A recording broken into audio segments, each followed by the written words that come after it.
This program was made possible by the law firm of Zalman and Schnorman, whose practice is limited to personal injury and insurance law.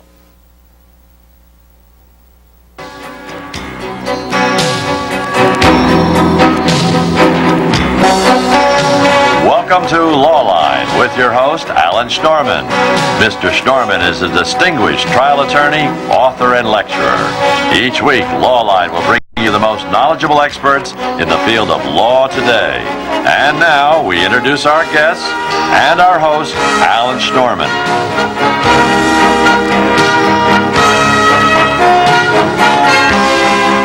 Welcome to Lawline. After 7 years of recessionary times, the real estate industry is starting to look good again. Development activity is one of the several hopeful signs that the real estate industry is rebounding. Today we'll see who is investing in residential and commercial properties in the metropolitan area and what trends we may see in the future. Our guests are Stephen Raphael, a real estate attorney and developer who is now involved in several projects in Brownstone, Brooklyn, and Barbara Corcoran, president of the Corcoran Group, whose brokerage company was instrumental in putting together Donald Trump's West Side project. Hello, Steve. Hello, Barbara. Hi. Well, Barbara, with that opening, how is real estate doing? It's doing so much better than it was going back 4 years ago, and the momentum seems to be building by the month. Now, is now the time to buy? Should we get out our New York Times and look through it? No, the best time to buy was obviously a year ago. You missed it. However, again. I'll have to wait another 7 years. But it's a lot better from a buying perspective than it's going to be 3 or 4 years from now, I'm sure. Well, what about interest rates? Interest rates appear to be rising. Well, that makes the cost of money more expensive, but you have to realize that the cost of the apartments in Manhattan are still a good third less expensive than they were at the height of the market, so there's still a tremendous amount of value there. Now, Steve, I know you have your money on the line every single day. Where are you putting your money? I'm putting my money as much as I can into projects at the moment that were other people's projects at one period of time. Other people's problems. And I'm trying to solve those problems. I just like to add a point, and I think it's an important one, that there's been basically no new building in New York City for 4 years now. And that is reflective of the fact that if you go and look for an apartment, as a rental apartment in Manhattan, and you haven't done this in quite a while, you will be shocked at the rents that you have to pay. This is a function of drying up of supply, which is causing prices to go back up again in all of the residential sectors, both co-op, condo, and city. That's on the rental side. Well, it's also on the sales side, too, because 4 years ago, if you wanted to go and buy an apartment in a particular neighborhood in the city, you could find many, many apartments and many more sellers than buyers. I think a large part of that surplus has been used up, it's been recycled, it's been done, and you can see that as a consequence that prices, while they're still lower than they were in '87, prices have started to move up again, and there has not been any commensurate amount of development in the last couple of years, so that there's going to be a continued shortage of quality residential units. Barbara, I know there have been studies, and I know your brokerage firm does many studies and publishes them. At one point, since '87, when the market started going down, real estate values were down 30% or more. 35%, in fact. Okay, how far have they come back? About 7% up off the bottom. So they're still down 28% or something of that nature. So this is still a good time to buy. It still is, but you have to also realize how quickly prices are going up. We've gotten that 7% gain only in the last 8 or 9 months. That's an enormous amount of appreciation only that short period of time. So, and also, if I might add something, what you were saying about the supply, I think that is so well said. The supply of units right now, if you're looking for anything over a 4.5-room apartment, is shockingly depressing from the perspective of a buyer, because there's just not enough units around to be selected from. The lower end of the market is still in the recovery stage. There's a lot of supply. But I remember we counted our computer listings going back about 3 years ago. We had 8,500 listings for sale. Right now we have about 5,200 listings for sale. Just statistically, the amount of units available now are so much less, and again, there's no new construction. Are you seeing a unit that comes on the market that's a choice unit just moving faster, not staying the 3 months or the 6 months or the year? The average sale time is still 6 months. However, When we get a well-priced unit, not underpriced, but simply priced on the mark, we're not only having it move out sometimes within a day or two, although I think people have a hard time appreciating that, but also being overbid on price. Okay. Now, let's assume there's a couple sitting in their living rooms right now, and they want to trade up. However, they haven't been able to trade up all these years because they haven't been able to sell their own unit. Now, how do they know what price to put on? How do they know what asking price to put on? How do they know to price it well? Okay, there's a couple of very important things. One, you have to put on the hat of the buyer who's going to see your apartment. We have on many occasions suggested that sellers go out and shop the market as though they're going to buy their own apartment. That gives you the perfect perspective that an average buyer has. But the true telling of where an apartment should be priced is basically what has sold for recently that's most similar, and more recently with the upswing in the market, the second most important question is not only to base it on what's just sold last week, but what's in competition with my apartment today. And if the answer is nothing or one or two units, generally you can price it even higher than what had been sold a week ago. It depends entirely on analyzing things just as a buyer would analyze if they were coming into the market. Stephen, so where are you putting your money today? Well, right now I'm doing a series of renovations in Brownstone, Brooklyn. That's Park Slope? Yeah, but I'm only building large apartments. Wise move. I think the demographics... He's a greedy man.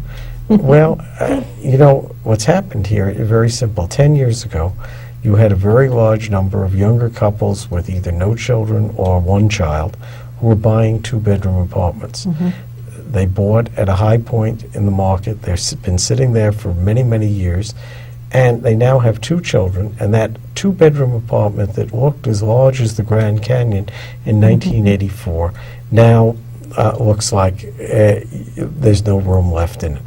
Three-bedroom apartments, four-bedroom apartments, it can really be sold very, very rapidly, much more rapidly than the inventory of smaller apartments. The project that I've just finished over in Park Slope on Union Street and 8th Avenue. That's the one I read about in the New York Times. Exactly. I saw your picture there. Well, You look better on TV. the proof is in the pudding. But those apartments, we had 6 apartments there. 4 of them are sold already in 2.5 months. And 2 of them were sold before the building was even in a state that you could see where the framing walls were for the rooms. Because people want that size apartment, and if they're fairly priced, they will buy them I have bad news quickly. for you. They were underpriced. You were taken. You know, my partner agrees with you, but I'm only kidding. I in the bank are very pleased You're happy to with have the checks. sales. Yeah. So, in other words, you're going to the larger apartments because of the supply and demand. There's more smaller I think the apartments. demography argues than the large. for that. And you know, you think of it, in all the building that was done in Manhattan in the 80s, the great bulk of apartments that were built were smaller apartments. To get a large apartment in Manhattan, you either have to get a pre-war building, or you have to get a situation where 2 apartments were, in many cases, put together and combined. Barbara, now, everybody who buys an apartment wants to make sure that they can get at least their money out. Everybody's concerned because, again, over the history of the last number of years, you have not been able to get your money out. Yes. If you bought an apartment and it went down 10, 15, 20%, many times your mortgage was more than you could sell the apartment for. Where is the best place in Manhattan to buy an apartment where your investment is most solid? Well, much like buying stocks, the most prominent locations, the most desirable, and unfortunately for many of us, the most expensive locations, because those are the ends of the market that sinks after the rest of the market goes down, and it recovers before the rest of the market comes up. So your pattern of losses is much less. And also, when we look at the apartments, say on Park Avenue, 5th Avenue, Central Park West, particularly, again, the larger units, just as you're saying, their losses were more in the area of 20, 22% through the recession, as compared to, say, the one-bedroom end of the market, where their losses were closer to 40%. So the larger the apartment and the better location, I'm sure this is not new news. Well, tell me those Certainly the locations that better. you recommend. What do you consider the better Well, I locations? think Park, 5th, and Central Park West are the 3 best locations in the uptown market. Tribeca and Soho, the Village Prime downtown, are the best locations in the lower portions of Manhattan. So if you're putting your money, that's where you'd recommend it. Yes, but of course it's not where I put my money because I can't afford those locations. I don't believe that, but we'll see. Stephen, what about your opinion in Manhattan? Well, from my perspective, Please agree with me. I think that those are the areas that you would want to be in. From a development point of view, I think that probably to find in those areas, particularly on the east side of Manhattan, situations that lend themselves to some development, even if you feel you're paying more than you had wanted to. They're just much safer investments. Steve, Lawline is seen in Nassau County, Suffolk County, Westchester. We're seen in 32 communities in New Jersey. What about the suburbs? Well, you didn't even give me the outer boroughs yet. Be easy on this guy. But you know, to my view, I think that if you can find an undervalued property in a top neighborhood, you are always better off with that because there's less slide in those. Because what happens when the market comes downward is that people will always go to the good neighborhood. They will feel they're getting a bargain there, and they will abandon other possibilities. But let me add one thing out. I think it's a change in the market perception of people that's very important. My view is the buyer today demands far more value in his apartment than he did 10 years ago. In terms of finishes and things of In that sort? terms of finishes, in terms of the amenity that's in the apartment, and in terms of a complete package of things. When you look at what people were offering 10 years ago and what they were offering people in many cases apartments without utilities put in them. You go out and buy your own finishes. But that was feasible then because Yes, anything would that's right. sell. Well, That the was buyer attitude. is so concerned, and rightfully so, that they get the maximum value for their dollar because they don't have the promise of constant appreciation. That, to me, that's a very important feature That's of very marketing. healthy for the marketplace too. I that the do t- buyer I is agree far with more you. critical. Barbara, It makes speaking- everyone measure up. Speaking about development, you have recently brokeraged the largest development New York City is going to be seeing, the west side of Manhattan. Can you give us a little insight into that deal now? Donald Trump got together, you put Donald Trump together with these very substantial Chinese interests. Tell us what happened. I think what's How did you pull the deal off? Well, I didn't personally pull the deal. Your firm. I have two very good brokers within the firm, Carrie Chang and Susan Cara. What was interesting from my perspective was Susan Cara was a brand new broker. Carrie Chang was the best broker within the firm, and I truly believe within our entire residential field. They, too, combined their efforts, the naivety of one broker and the fierce knowledge of the other broker in bringing together buyers from overseas.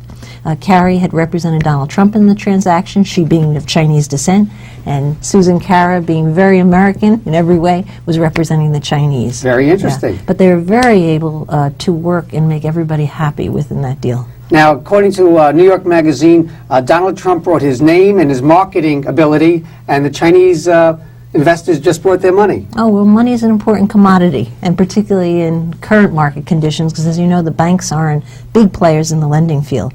But what Donald Trump really brought beyond his name is he brought the, I don't know what to call it, the Trump charisma, which was very, very appealing in creating confidence with the Chinese. Well, give us some idea. How large is this project that's going to be? First of all, where is the project? Where is it going to be built? This is an embarrassing question. Can I rough it a bit? I should Yes. know. What's the... roughly 72nd Street to 81st Street, give or take a few blocks. How's Right. that? Where is Down. that? Well, he's going to help me out here. 72nd down to 61st. That's what I just He's said. whispering. That's Believe just the what I mic That's said. what you said. Like I And said. how many apartments are going to be involved? That's embarrassing. Oh, gosh. Is this live? I think about But was all I do is- 6,500. Help me out. 6,500 apartments in You're total. going to have to put them on retainer now. You're right. You look okay to me. So I assume this is going to stimulate the entire west side It will, market. but it will also be a long-term project. It will take roughly 7 years to develop. I truly believe it will change the entire face of the West Side. It will create an entirely new city. Alan, Stephen? I think the other Add in thing, anything else you thing might to know that I remember don't about know. this project is that this is a unique project in New York City because it involves a partnership not only between the city and a developer, but the involvement of civic groups in terms of the integration of the park, Riverside Park, the amenities that go into that, the subway system. This is really one of the first times since the building of Rockefeller Center that you have a really large planned development in Manhattan that ties in all of the city services and amenities into a real estate development. Steve, let me ask you this. If there's a couple sitting in their apartment now, and they have $50,000 to invest, $75,000 to invest, where should they put it if they want to go into real estate? And we'll ask that right after this break. You're watching Lowline. I'm Alan Schnorman, your host. Stay with us.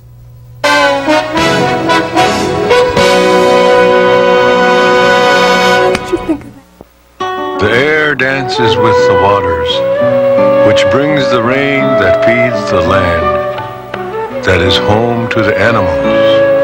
All life dances together. In a world so connected, choosing one environmental cause can be hard.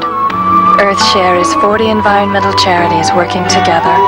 You and your company can help by calling 1-800-MY-SHARE. All life lives, or doesn't, together.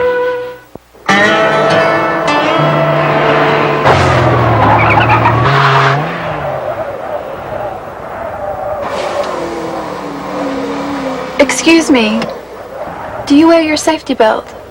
Why, no, I don't wear my safety belt. Thank you.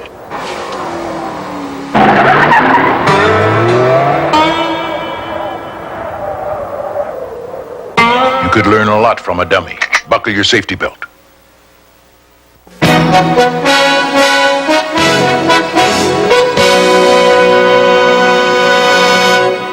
Hello, you're watching Lawline. I'm Alan Schnorman, your host. Today we're talking about real estate and where you should put your money. Our guests are Barbara Corcoran from the Corcoran Group and Stephen Raphael. And Mr. Raphael, just before the break, I asked you if I had $50,000, $75,000 that I've been saving all these years, and I want to put it into real estate to make the big kill, where would I put it?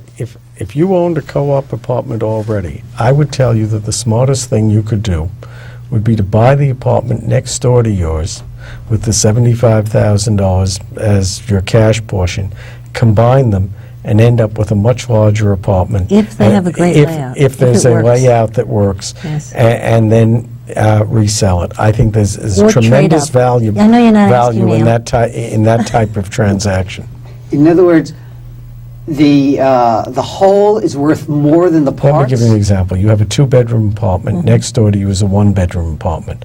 You buy the one-bedroom apartment, you combine the two, and if the layout is right, you can end up with a four-bedroom apartment.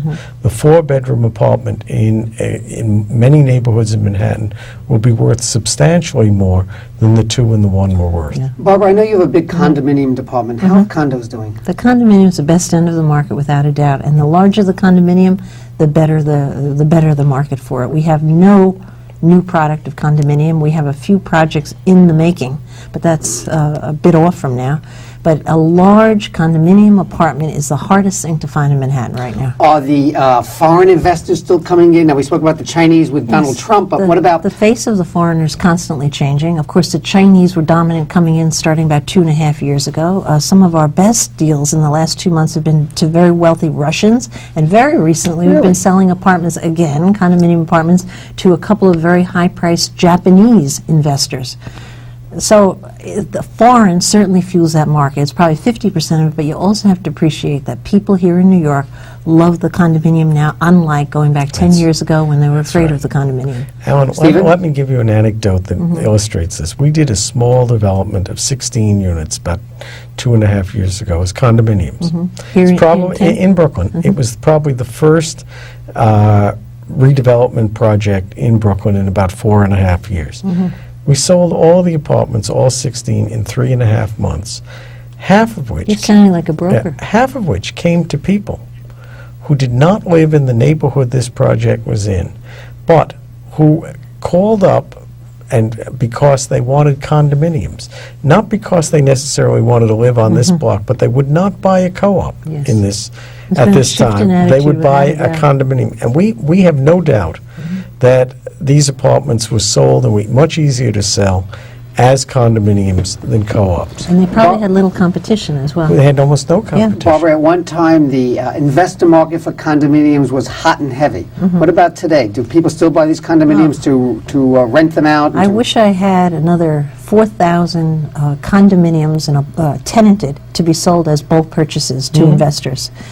Going back about a year and a half ago, we had roughly 18 to 20 packages for sale, owned by banks, owned by developers who wanted out, just leftover product. We had so much to choose from, and the only people who were showing their face was the foreigner, because they were courageous enough to step up to bat.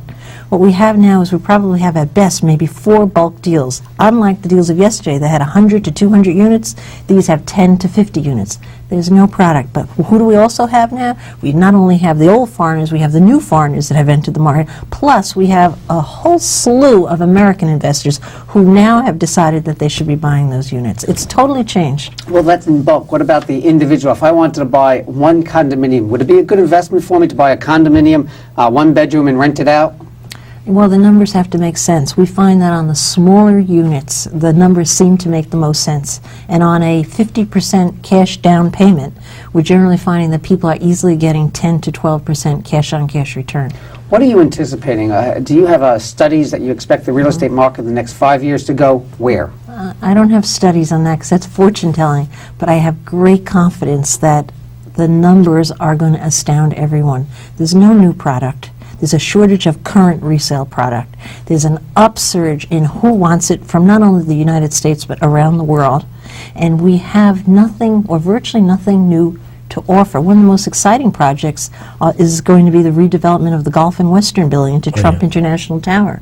That would not have happened, but why could we turn a commercial building into a residential building? Because we have to develop the product from somewhere, and that will make a magnificent condominium. You know, it's also an interesting thing that New York City is a residential city for the people who live here, but it's also a world city. Yes. And we don't think of it this way. Yeah, we don't have that perspective. New York is inexpensive compared to Paris, London, Tokyo, other big cities. Rents are less, sales prices of units are less, office space is substantially less expensive, and people in other countries see this as a bargain. And they're mind a safe city, too, I might add. To add to that, I had a friend who had dinner in Tokyo last week. It cost him $400 Oh, for he two ate people. too much. $400? $400 for 2 people. But, I'd stay Stephen, home. where do you see the real estate market going? Well, I think the residential real estate market is really starting to pick up a lot all over the cities. Well, in the outer boroughs, it's been slower, Yes. but there is definite move. Where is it going to be year 2000? Your Well, best estimate. That's a hard question. I think the most difficult problem the city's got to deal with in the real estate market is what to do with the downtown office building situation. And I mention that because I suspect that one of the solutions to that is going to be the residential conversion of a portion of that market. Yes. It's well needed. It's needed. You have buildings that are magnificent buildings with views and with light, and yet you have a rental market down there that is very difficult to sustain an economically viable rent today. Do you expect it still to increase at a rate of 7% per year? Oh, if I knew the answer to that, Alan, You're asking commercial or residential? Residential. Barbara? It's so conservative. Over the next 6 years, you have to remember, every time New York has fallen, it's fallen in a big way, but it's recovered in doubly a big way. So if we lost 25, 35% of our value, depending upon the marketplace in Manhattan, I can't, from my perspective, 6, 7 years from now, we'll make up that and then a lot more. You also have to... So you're I wouldn't even tell you because people would find it laughable. Alan, you also have to let me remember- ask you something. We are interested. What do you think? 6 years from now, I'd be less surprised if the values had clearly doubled than I would be if they only increased 6 or 7%. There's another element here, too. and Sounds that is crazy, right? Production of units that go into the sale market will never increase the way they did in the 80s because a very large part of those was the conversion of rental buildings into cooperatives or condominiums. All, I won't say all, but certainly 85% of the first-class buildings that were rental buildings in 1980 have been converted already. Yes. So you're not going to... More difficult to build new product. That's right. Yes. So, Stephen, where are the best buys today? And don't name your neighborhoods over in Brooklyn that you're looking to sell product. We're on to you. Oh, my gosh. I tell you, I think there are a lot of neighborhoods in Manhattan that are very interesting and have not yet been sort of fully dealt with. What are they, Steve? A neighborhood I like very much, and it's an eccentric choice on my part, is I like the east side above Gramercy Park, above 23rd Street, 27th, 28th. And I think it's a neighborhood, has some very wonderful building stock in it. And 3rd Avenue, it's not quite. Lexington It's Avenue. not Gramercy Park. It's not Murray Hill. It needs a name, because by the way. exactly, It if really it had does. a name, It needs a name. you would see a major Well, shoot why up don't we in name it value. tonight? You have any ideas? What can we call it? Barbara, where do you think the best buys are? Again, currently in the best locations, but if you're asking me a year from now, if I were investing in what we used to call up-and-coming locations, the fringe areas, because when the market's hot, they always do the best in the short term. But for the insecure buyer who wants to be sure that the money they put down is going to be there for them, again, I say the best neighborhoods. What about above 96th Street? I think that's up and coming. That was an up and coming neighborhood that people totally believed in before we were hit with the real estate recession. I think people are on the verge of belief again, but we're not quite there yet. You know, you forget, but the thing that triggered off development on the west side of Manhattan was when Bill Zeckendorf built Well the Columbia said. on 96th Street. Everything trickled down. That's from right. there. You have the whole Broadway Yeah, corridor. Exactly. That was the first really new development. People said, this is crazy. Yes. 96th Street, on the north side of the Yes. street, asking the unheard of number of $200 a square foot. Imagine. You know, imagine. What are condominiums going for now? On average, roughly, I'd say $380 a foot, but the variant is enormous. From where to where? Give us an idea. If I'm on $250 a foot upwards to the very top of the market, a condominium on Fifth Avenue facing the park, $1,300 a foot. It's a lot of money, and also a wide variant. if I'm looking for an apartment, how do I know I'm not overpaying I for thought you it? bought an apartment recently. Oh, you don't want to hear about your mistakes in hindsight, do you? But now I missed your question once again. If I'm looking for an apartment, how do I know I'm getting the best price for I it? think by doing comparative shopping.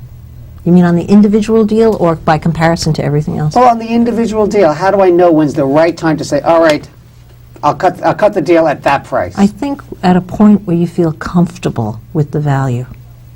Comfortable with the value. What's- And that's done by comparative shopping. What's your advice to sellers on how the best way to sell their apartments? I say price it as close to the mark as you can. Most sellers are very afraid of underpricing an apartment, but in the rare instance where an apartment is underpriced, the market is very kind. It gets overbid. It's like watching a frenzy of sharks come in. And very often the seller, by the mistake of underpricing, winds up getting much more than they deserve for You these. know, Stephen? You know, you can see something that the market is moving in the hot and is hot now because you get multiple offers Many on times. apartments. Quickly, Yeah. in summation, Summation what? where should you buy? What should you In do? Manhattan. Stephen? Say in Manhattan. I would say in Manhattan Thank you. and good neighborhoods in the outer boroughs. And you heard it here. Remember, you heard it first on Lowline. Steve Raphael, thank you very much for being on Lowline. Barbara Conkran, thank you for being on Lowline. And as always, this is Alan Schnorman, and thank you for watching Lowline. Well, Alan.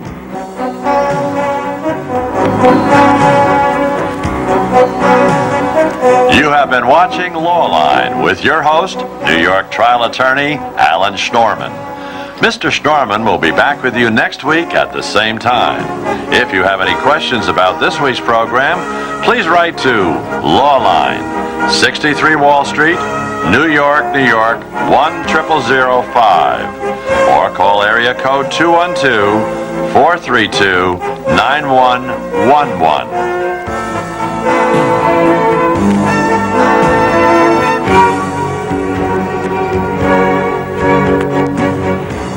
This program was made possible by the law firm of Zalman and Schnorman, whose practice is limited to personal injury and insurance law.